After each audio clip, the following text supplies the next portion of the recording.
আমাদের কাছে যে সমস্ত বারোমাসি আমগুলো রয়েছে সে সমস্ত আম গাছগুলোতে এই জুন জুলাই মাসে কিন্তু মুকুল চলে আসবে। আর এই সমস্ত মুকুলকে সুরক্ষা দিতে কী পরিচর্যা করতে হবে সেটাই আজকে আপনাদের সামনে আমি ছোট্ট করে তুলে ধরব।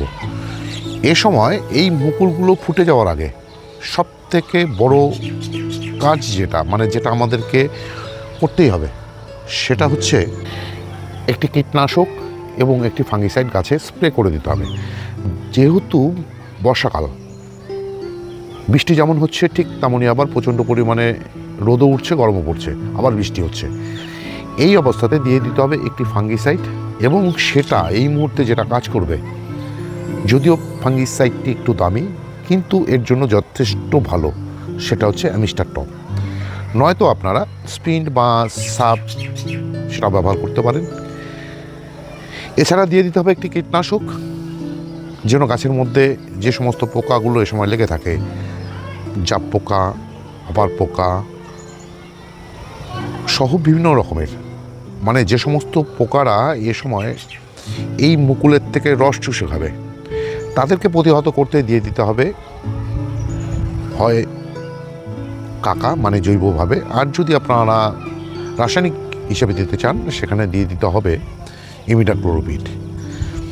ইমিডাক্লোরোপিডের ক্ষেত্রে আমি বলবো, আমরা যেহেতু 1 লিটার জলে 1 ml ব্যবহার করি, এই সময় কিন্তু ব্যবহার করতে হবে 1/2 ml। ফাঙ্গিসাইড এবং কীটনাশক ব্যবহার করতে হবে 10 দিন অন্তর অন্তর, যতদিন না পর্যন্ত এই মুকুলগুলোর থেকে ফুল ফুটবে আর কি।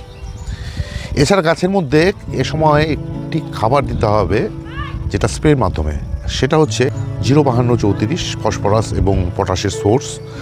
তার সঙ্গে নিয়ে নিতে হবে বায়োভিটা এক্স এবং বোরন, যেন এই ফুল থেকে ভালো মতন পরাগায়িত হতে পারে বা পরাগ মিলন হতে পারে, এবং আমের যে গুটিগুলো সেট হবে বা ফুলের থেকে যে গুটিগুলো সেট হবে সে সমস্ত গুটিগুলো যেন সেট হতে পারে। একটু পরিচর্যা করে নিতে হবে মাসে 2 বার করে এখন অন্তত, তাহলেই আমরা কিন্তু সহজেই এই মুকুলের থেকে আমের গুটি ধরাতে পারবো।